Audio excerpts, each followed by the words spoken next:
everyone. I'm going to say a couple words in a second, but I'll turn it over to my good friend and colleague, Rebecca Barr, just to say a word of welcome.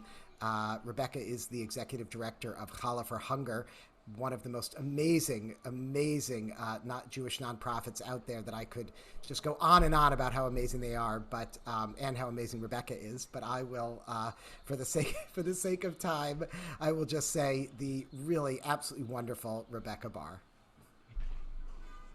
Thank you so much, Rabbi.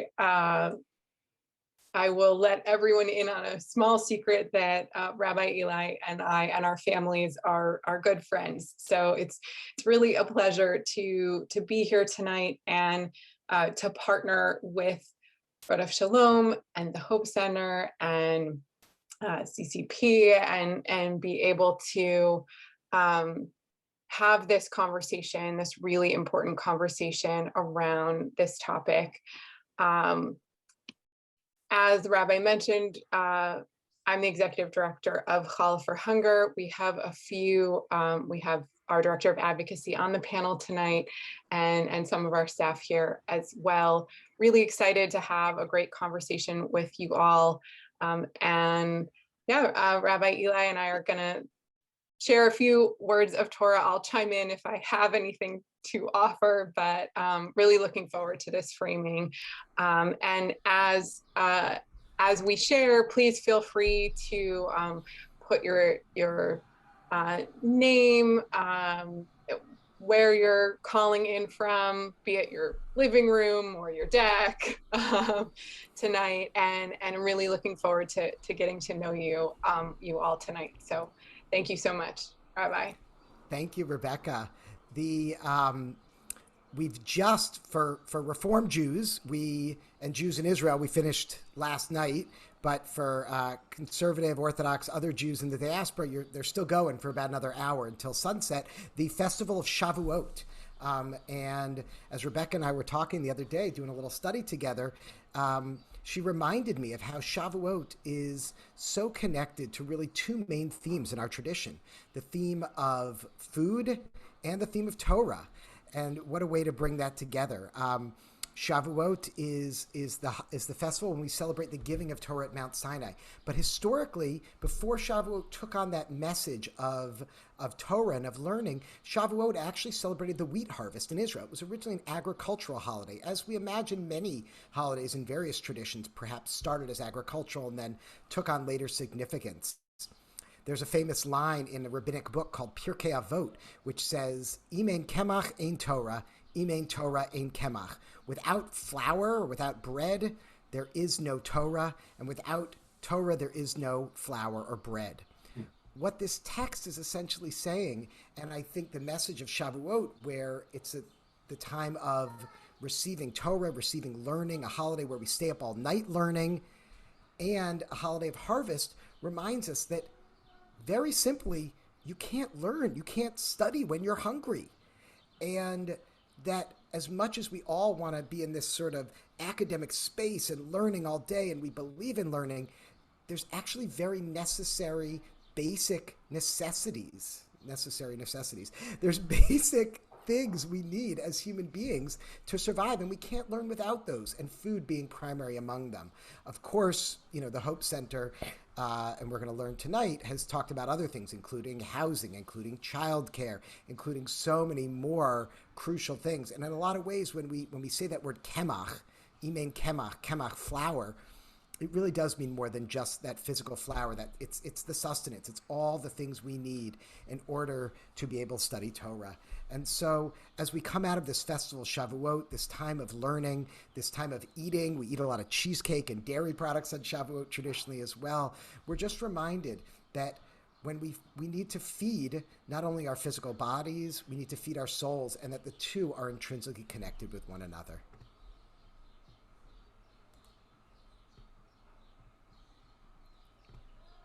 Right. Well, I think I will leave it at that. And now I'm going to turn it over to our panel to introduce themselves. I'll just say a word about our really phenomenal panel that we have tonight. We are thrilled to have our congregant, and so much more. Dr. Sara Goldrick-Rab, who is president and founder of the Hope Center for College, Community, and Justice, and professor of Sociology and Medicine at Temple University. Along with Dr. Goldrick-Rab, we have Tameka Jackson-Leung, and forgive me if I pronounced your last name wrong, director of the Single Stop and Student Care Network at the Community College of Philadelphia. And we have Miriam Lipschitz, director of Advocacy at Challah for Hunger. I also want to thank our wonderful congregant, Lisa Dubroff, who along with her kids has been an active member of our Breaking Bread on Broad, our weekly meal and so much more program at Rodeph Shalom for our food insecure neighbors. And Lisa will be helping out with our Q&A after our presenters. I'm going to allow our presenters to introduce themselves a little bit and to say a word about their work and how this is all connected. Sara, you want to start? Okay, I guess I'll go ahead. Yeah, thank you so much, Rabbi, for having us and hosting tonight. And I want to acknowledge my colleague, David Kopish, is here with us. He is our Associate Director for Community Engagement. It is wonderful to be there. I wish we could be there in person. I just want to say that the last time that I was at the synagogue, my son Connor was bar mitzvahed just before the pandemic. And so it was a really wonderful moment. I had the opportunity to bring my grandfather to the synagogue for the very first time. My grandfather, I mention him because if you did get a chance to watch Hungry to Learn, you got a chance to meet my grandfather, Isaac Yucha, and to see that he inspired my work and inspires everything I do. And I'm delighted that he is 93 and still with us.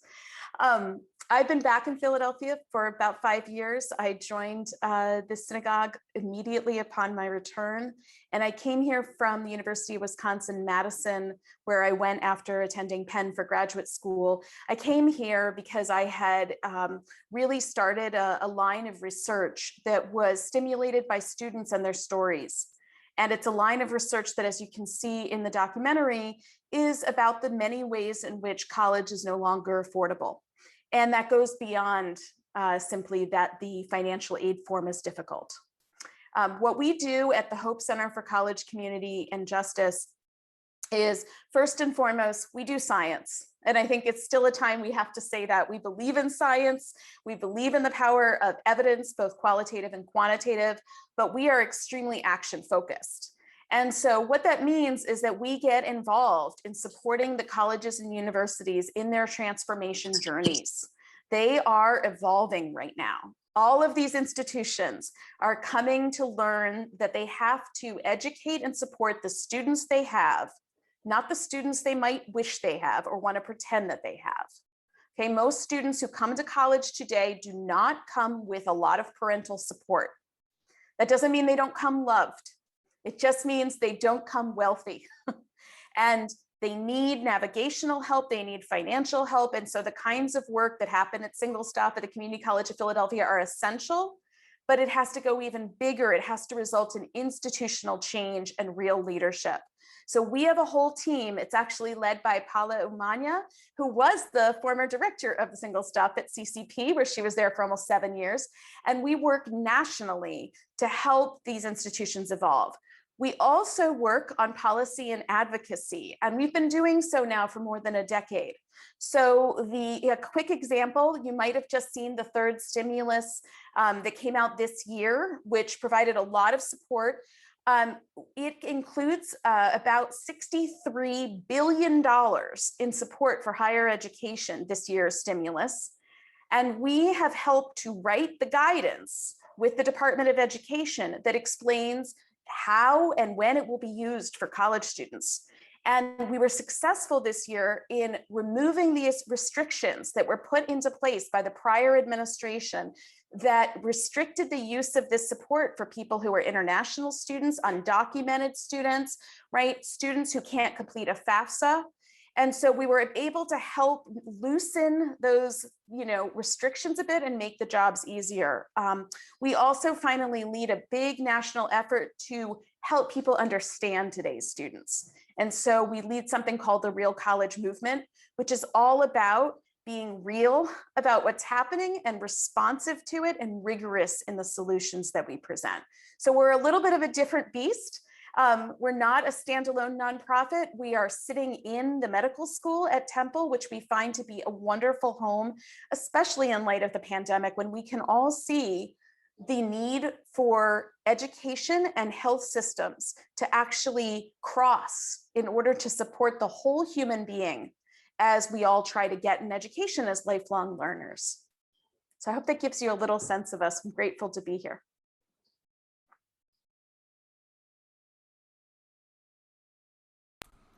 Tameka, you want to go next? Absolutely, absolutely. Hello, everyone, and thank you for giving me the opportunity to discuss my experience with addressing food insecurity at CCP.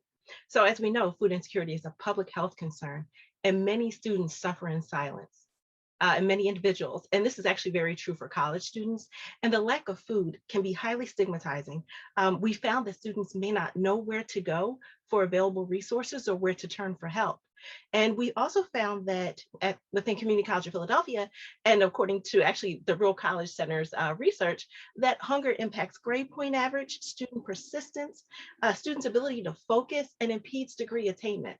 So just a little about my role at Community College of Philadelphia. I work in an on-campus program called Single Stop, just as Dr. Goldrick-Rab mentioned, and our goal is to provide students with services that address their unmet needs. Examples of these services include assisting students with public benefits, such as SNAP or Medicaid, food pantry referrals, and direct financial assistance. And I'll talk to you a little bit about that as well. We also provide students with legal services, free tax preparation. This allows students to take advantage of the American Opportunity Credit, housing resources, financial education, and behavioral health counseling. And since the pandemic, we've actually noticed that behavioral health counseling is very important for students because isolation, traumatic experiences, this has been an invaluable service. So prior to the pandemic, Single Stop partnered with Campus Dining and the Culinary Arts Program to provide students with free lunch vouchers. The college also provided students with food through a program called Snack Rack. And student food insecurity existed prior to COVID-19. However, during the pandemic, the crisis was further highlighted. And what we found was that food requests actually was the #1 expressed concern of students during the pandemic. We found it necessary in order to assist these students to partner with the Bursar's Office, Accounting, and Institutional Advancement to provide immediate financial support to address these food-related needs. And each of the stories that were mentioned in the documentary Hungry to Learn were very reflective of the personal stories that we've heard from our students. Students have requested assistance for food for themselves and their families.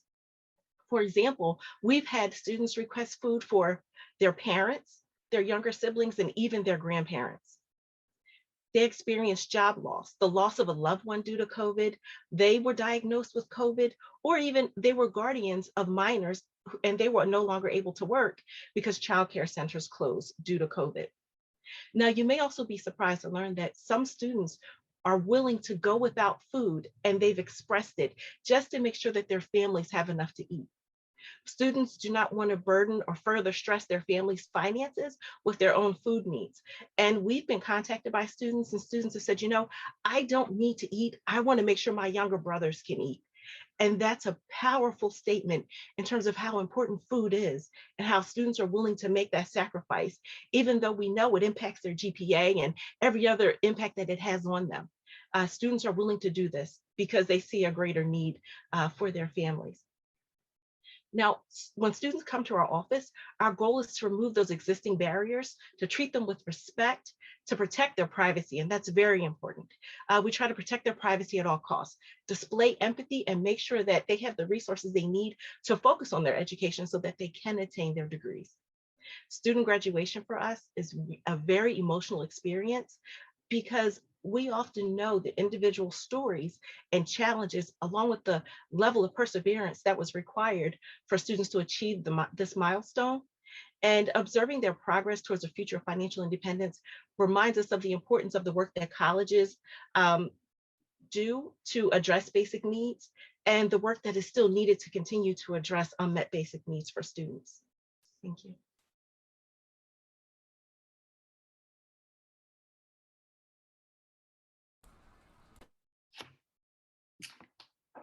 Wow. Thank you, Dr. Goldrick-Rab and Tameka, for sharing both the important, data and trends that we're seeing, as well as the experiences, of students before the pandemic and during the pandemic that we're seeing right in our Rodeph Shalom community at CCP. Hi, everyone. My name is Miriam Lipschitz. I'm the Director of Advocacy at Challah for Hunger. Thank you so much for having me on today. And it's really great to see such a diverse group of people coming together to talk about this issue. And I say that because, so I'm currently on staff at Challah for Hunger, but I'm also a proud alum of the program. I went to the University of Vermont, where I was a student leader. And back then, when I would go talk to our Associate Dean of Students or try to talk to the Sustainability Office and other people at my university to talk about this issue and how our university was addressing it, there weren't any resources. People didn't know what I was talking about.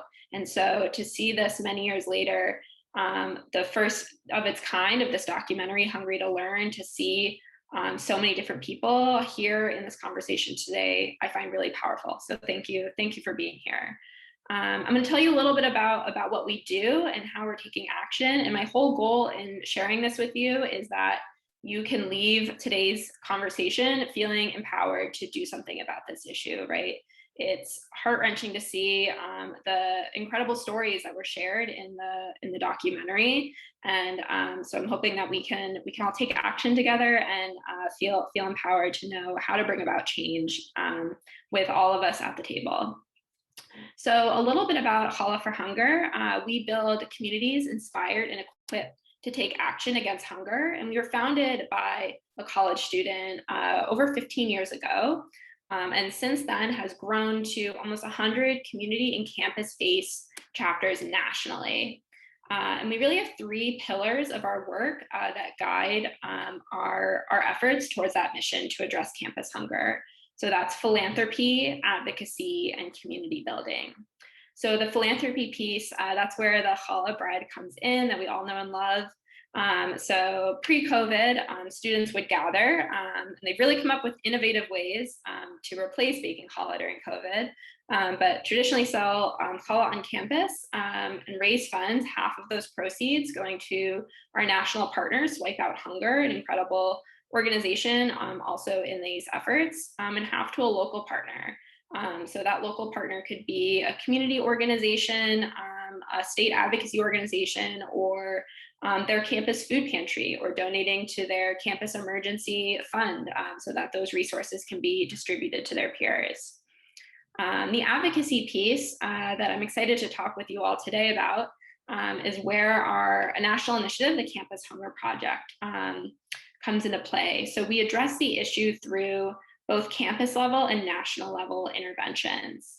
So on the campus level, we really build up student leaders who are the center audience of our movement to create the solutions that they know they need on their unique campuses. We work with small private liberal arts schools and large public state schools, and the needs on those campuses could be very different. And so building out the resources that meet the needs of those students, we build student leaders who are equipped to do that. So that could be opening up a food pantry on campus, that could be ensuring dining halls are open over breaks, that could be creating just a dialogue between student government and the president of the university to kind of centralize where resources are located. A big barrier is that students might not know the single stop on their campus or know who they can email. And then on the other end, on our national scale, through state and federal policy, which I'll touch on later. And then our last piece, community building, right? Events like this is so important for all of us to be together in conversation, to be able to amplify the advocacy and the philanthropy that we're doing. When we come together, each individual action that we do is greater than the whole. So, and also to have a dialogue, to share personal experiences that we can bring to the advocacy work that we're doing on a national level. So the impact of this has been, our students have raised over $1.5 million through baking and selling challah towards these efforts. We have over 10,000 volunteers nationally, have brought new basic needs resources on over 40 campuses and have taken over 1,000 actions. Even today, I just saw an article that came out from Penn State. I worked with 2 student leaders there this year through our leadership development program, who were trying to bring out a meal swipe donation program through Swipe Out Hunger to their campus. In 1 week, they raised $29,000 worth of meal swipes for students that had extra on their meal plan to give to other students on their campus in just 1 week in the first year that it launched. And that happened because all year, the 2 students I was working with, along with a whole committee of folks from student government and other administrators, wanted to see that happen and advocated for that. So that's just an example of the impact we can have on the campus level. But what we can all do here, even if you're not on a college campus, is still make an impact through state and federal policy. And, the issue has been so exacerbated during COVID, as we've seen through the Hope Center has put out now 2 reports about how this issue has changed over the last 2 semesters, which really guides a lot of the important advocacy work that we do. Even though we've seen increases in basic needs insecurity, there's also been such a huge spotlight on education during COVID, both K through 12 as well as in higher education, in a way that hasn't been there before. We are seeing more headlines come out about basic needs insecurity each year, but especially during COVID, there's been such a spotlight on this issue. So there's really an opportunity, a window of opportunity that we can all take as people who are passionate about this to take this issue that is now on the forefront of people's minds in a way that it hasn't been before, to do something about it. And that's what really inspired us to launch our national advocacy campaign called Fuel Higher Ed almost a year ago now. So the Fuel Higher Ed campaign is a movement of individuals and organizations advocating for fundamental, universal, equitable, and long-term state and federal solutions to campus hunger. So the 2 policy goals of that campaign on the federal level, we want to see SNAP expanded and eligibility restrictions for college students lifted. And on the state level, to really help amplify the SNAP program and help fill in any gaps that it might not cover by increasing funding for those campus level interventions that I mentioned through something called hunger-free campus legislation. So that's legislation that has been first introduced in California, passed in California, passed in New Jersey, and introduced in several states. Beyond that, passed in Maryland last month. That was a huge win. And including Pennsylvania. And so you all at Rodeph Shalom, the Hope Center, have done important work to start to talk about the Hunger-Free Campus bill when it was introduced last session. We're excited that it has been reintroduced this session as well. So this would give $1 million in grant opportunities to public institutions in Pennsylvania to amplify the resources that I talked about, like food pantries, emergency financial aid, having someone on the college campus to assist with SNAP benefits, as well as collecting annual data.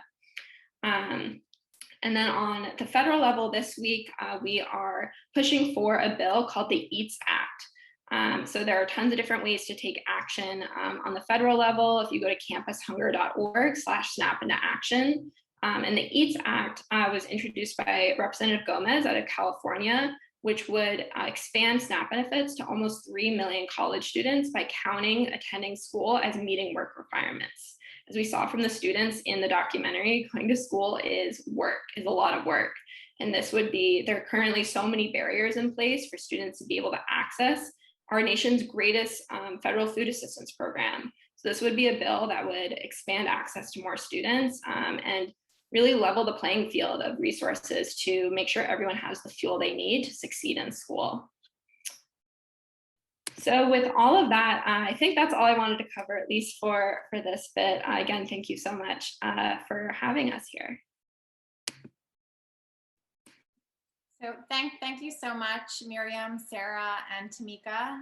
My name is Lisa Dubroff, and I'm a member of Rodeph Shalom, and I just want to say how exciting it is to see these organizations coming together for a common interest in really raising awareness about this epidemic that's going on right here in our community.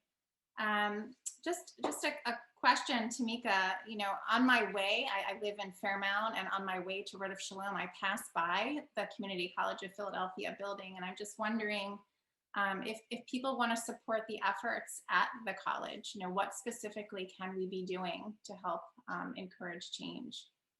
So there are multiple things that can be done. And in fact, the college actually has a whole website outlined for individuals who want to get involved. And I can actually post that in the chat for anyone who's interested in finding different ways to get involved, ways to help our students, ways to advocate for change.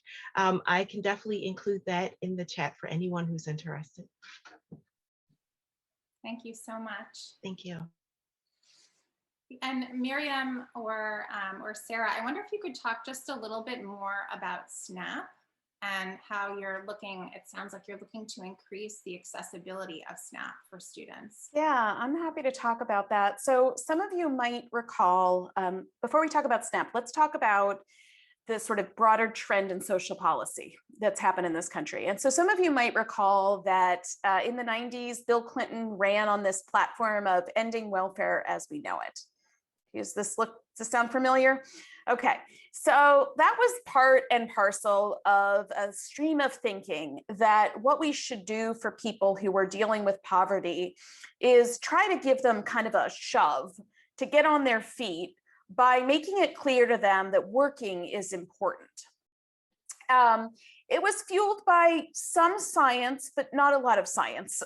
Most science tends to suggest that the best way to get people to work is actually first to make sure they're okay and to kind of stabilize them economically, and they will go to work because most people want to be able to do that.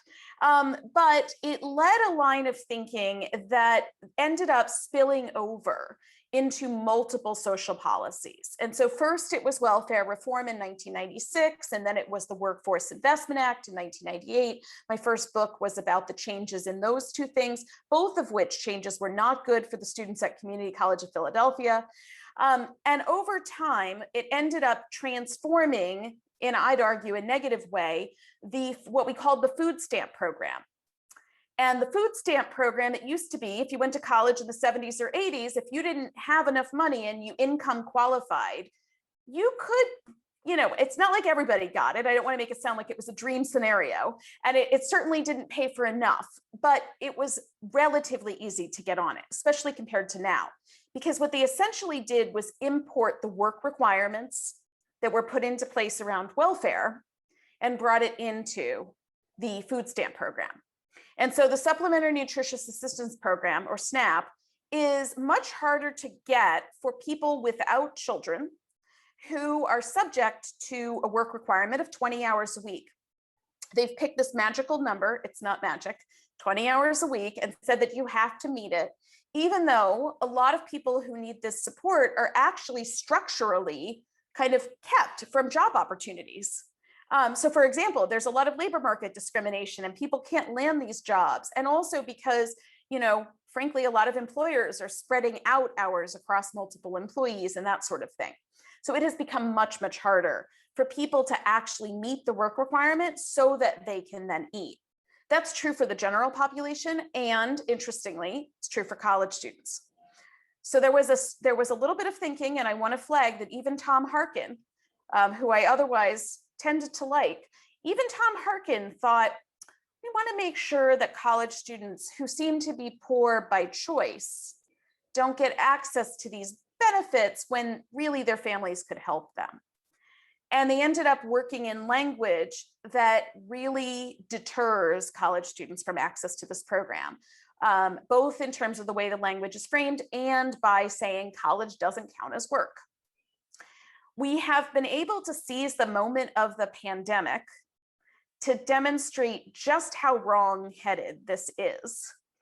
And while last year Congress made some changes and provided some relief, they excluded college students from those changes. In December, we finally won that battle and managed to open up eligibility a bit, at least temporarily during the pandemic. So as of January, colleges and universities have been trying to spread the word to their students that they can now get more access to SNAP But the problem is that the word on the street is sort of otherwise. So it's a lot to counter, and those changes are not yet permanent. So I hope that gives you a sense of why this is a big structural issue. It runs deep. It is not easy to overturn.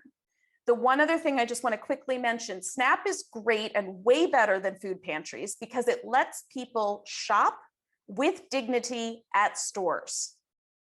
That is by far the best thing to do. Students should not have to go to a food pantry and pick and choose from a limited selection. But in addition, college students should be getting the National School Lunch Program the way that they do in K-12 education. There is no reason, there's no rational reason to cut people off at grade 12 and then send them off to college so that they don't have that support. And as you can see during the pandemic, if our college students had actually been in the National School Lunch Program, they would have been getting pandemic EBT during this time. So that has been a proposal that we've been advancing since 2016. We have had limited, but some congressional interest, and we certainly hope that this administration is going to seize that as well.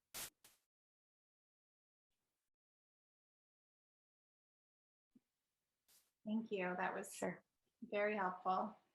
Anything specific we can do, any action we can take now to help contribute? Well, Miriam mentioned several things, right? So I do want to flag that right here at home, Malcolm Kenyatta, who is someone well known, I think, to most of us. And he represents Rodeph Shalom's district. Yeah, Malcolm, I want to be really frank with you, and I know he wouldn't mind. Malcolm lived this. Malcolm knows firsthand what it is to not have enough to eat in college. This is very personal for Malcolm. And it was wonderful to be at Rodeph Shalom with him just before the pandemic.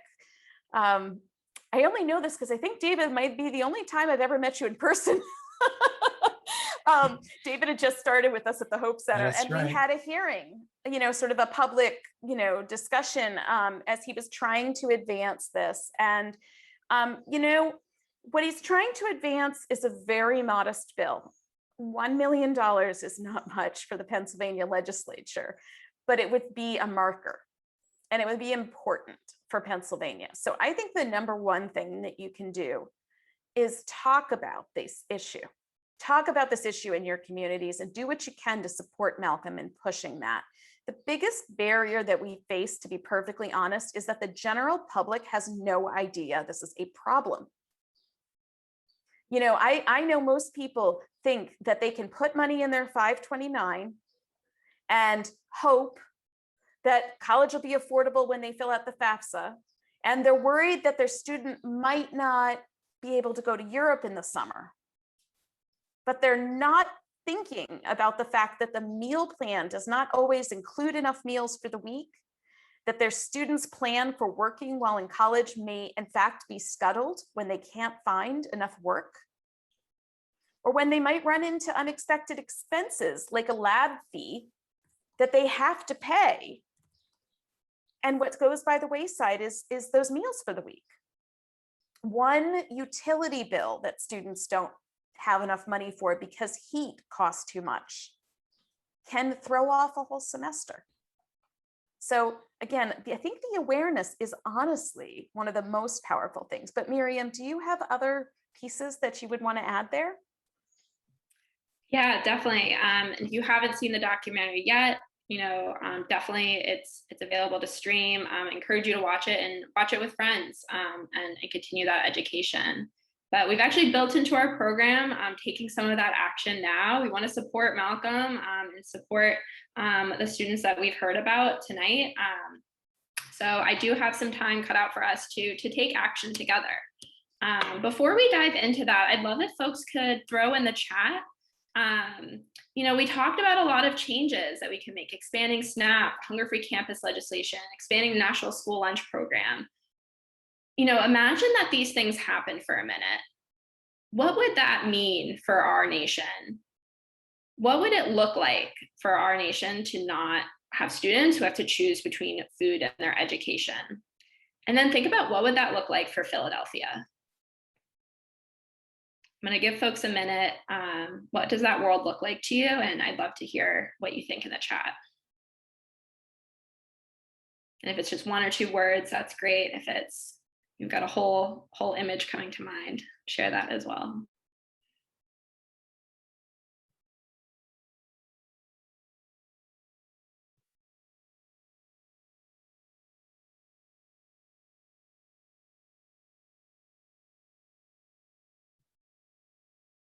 Actually, I've seen other facilitators do this before. What I'm going to ask folks to do, type it in the chat, but don't hit send yet. So everyone have it queued up in the chat response. And in just a minute, I'll ask everyone to press enter to submit it in the chat, and our visions will all come up together.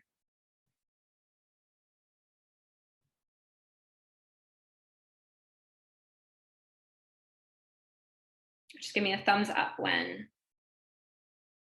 All right, Sarah's ready.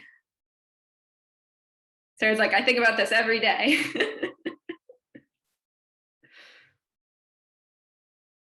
My daughter used to ask me before she went to sleep at night, she used to ask me, when will college be free, Mom?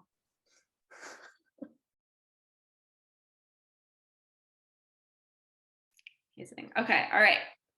Ready to hit send. Woo, okay. This is amazing. Innovation as talent is realized, not deterred. Freedom to grow emotionally and intellectually with less stress. Justice, more educated Philly residents. More people taught in high school go to college. Freedom, end of poverty. Finishing programs in a timely manner.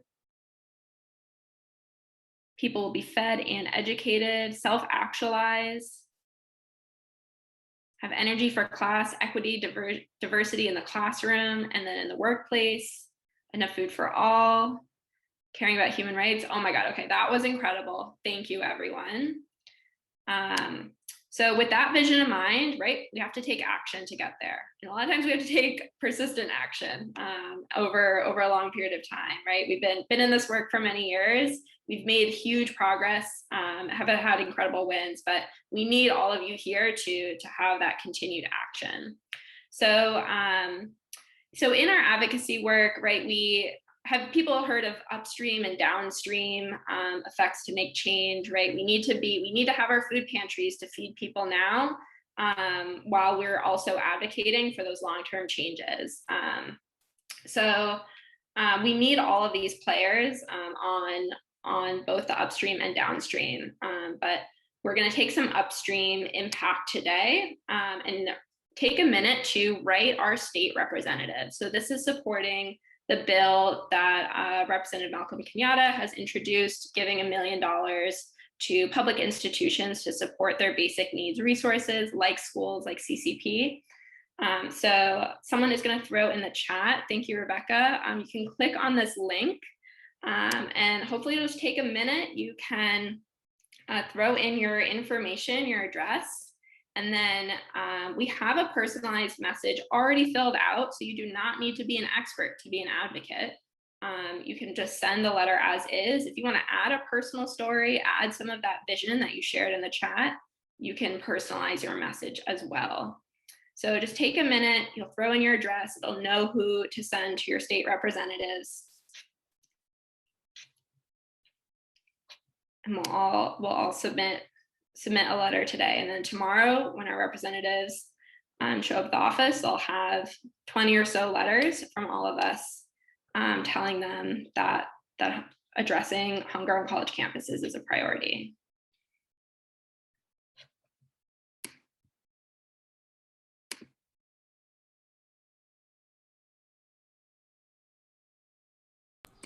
That was so easy. I just did it. Amazing. Great. Yeah, folks just want to write done or yay, one word how it felt to do that in the chat, so I know that you're done. That'd be great. Done, empowered, love it. Powerful, yes.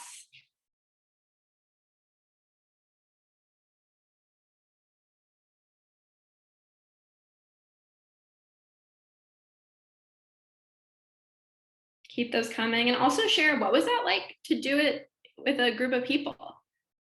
right? What was it like to write your letter knowing all of us here were also writing those letters?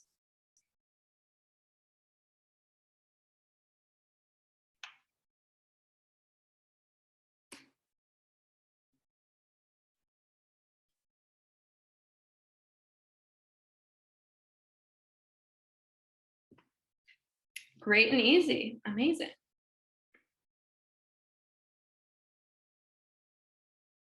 Power in numbers, I like that.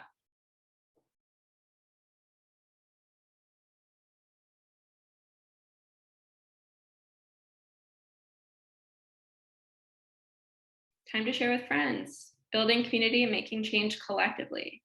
Multiplied action, yes.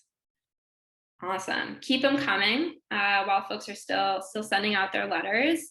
Yes, Brian Sims, he's a huge supporter. He has co-sponsored. But that brings up a great point. What else can we do to take action? Because many of you live in Malcolm's district, which is amazing. And he is already the champion of the bill. So what else can you do to further your impact? You can send this link to 3 friends, especially those that might live in other areas of Pennsylvania. Send the letter to 3 friends so that their representatives also know that their constituents care about this issue, right? We want to spread this across the state. You can also, Rabbi Freedman was telling me that we have some really just incredible leaders and advocates who are willing to do what can be an intimidating but important action, which is call representatives. Specifically, so this bill has headed to the Education Committee in the State Assembly. So we can call the majority and minority chairs of both the state Senate and House Education Committees. So we can throw those names in the chat and you can call up their offices because they're gonna run the agenda for those committees. We wanna see this bill move forward. Another way you can take action specifically for this bill is we have an organizational sign-on letter. So if you are at a Pennsylvania organization that works on this issue, whether in hunger, education, or otherwise, you can get your workplace to sign on to support this bill. And then we are also taking action this week on the federal level. So this week is Challah for Hunger's National Week of Action, Snap into Action. So if you go to campushunger.org/snap into action, there'll be opportunities this week to meet with your representatives, to do phone banking, more letter writing to help expand SNAP, like we talked about earlier in the conversation. So tons of ways to take action. If you have other ideas, I want to hear them, throw those in the chat as well. But before we formally close out, I quickly want to turn things back over to Lisa about how folks can get involved with Breaking Bread on Broad if they aren't already. It looks like you're still on mute, Lisa. I'll try that again. How's that? Good. All right. So food is love, I just, it's how I show everybody I care about that they're important to me. So it's important to make sure that everybody has enough food. And when the pandemic hit, I really felt like I wanted to help participate and do something. So Breaking Bread on Broad is a social justice program at Rodeph Shalom that helps to meet the needs of our food insecure neighbors. It started out as a summer program in 2017 and evolved after the summer of 2020 into an all year long weekly program, basically in response to the dire needs stemming from the coronavirus pandemic. So every Wednesday morning, Rodeph Shalom members and regular community members band together to organize, bag, distribute pantry staples, fresh fruits and vegetables, milk, diapers, sanitary products, all these basic needs. And we're always looking for people to help get involved, whether that's with your time and energy by showing up on a Tuesday afternoon or a Wednesday morning to unload the truck or pack bags, or through supplies or monetary donations directly through RS. it feels really good to help. So if people are interested, I would encourage anyone to reach out to me, or I think Ellen is also on the call, which would be great. So maybe we can stick our emails in there, and we can give you some other ideas of how you can get involved and continue to build community, both with Rodeph Shalom neighbors and then also with other partners locally who are working to combat hunger in Philadelphia.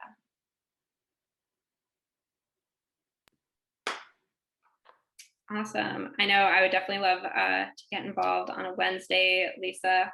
So great, her email's in the chat, so definitely reach out about that as well. I'm going to ask everyone for one last piece of participation before we close out. So I want to ask everyone, we took an action together, and we saw the amazing impact that it had on the way we felt and also the number of people that we were able to reach. But there's certainly more work to be done. It's definitely, advocacy is a long game, I like to say. So share in the chat, what is one thing you're going to do after this? What's one thing you're going to do to sustain your advocacy? Let us know and put it in the chat. And great, and David asked for other contact info. I'll throw my email in the chat. Please email me if you want to learn more about Challah for Hunger. Other folks want to share theirs, please do so as well. So again, what is one thing you're going to do after this to sustain your advocacy? It may be big or small.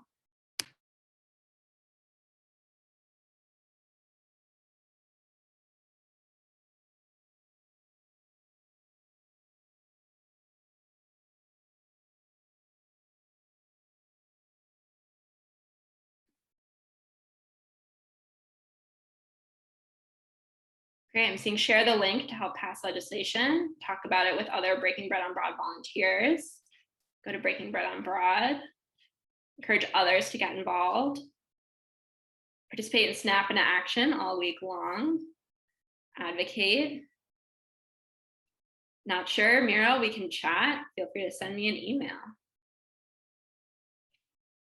Amazing. I want to really say thank you so much. Thank you so much, Sara and Tameka, for joining this panel and being in conversation with all of us. Rodeph Shalom, Rabbi Freedman, thank you so much for being the organizers and being an incredible community who cares about this issue and being advocates, and to all of you for showing up tonight. I hope this is not the last time that we gather, maybe next time in person, who knows, around this, to take action around this. But thank you so much for lending your ear, for sharing your thoughts, sharing your vision for the future around this issue. It's been incredible to be here. Thank you so much, everyone. Thank you, Miriam. Thank you, everyone, for being here. Have a wonderful night. Great to be with you all. Thank you. Thank you so much. Take care. Thank you.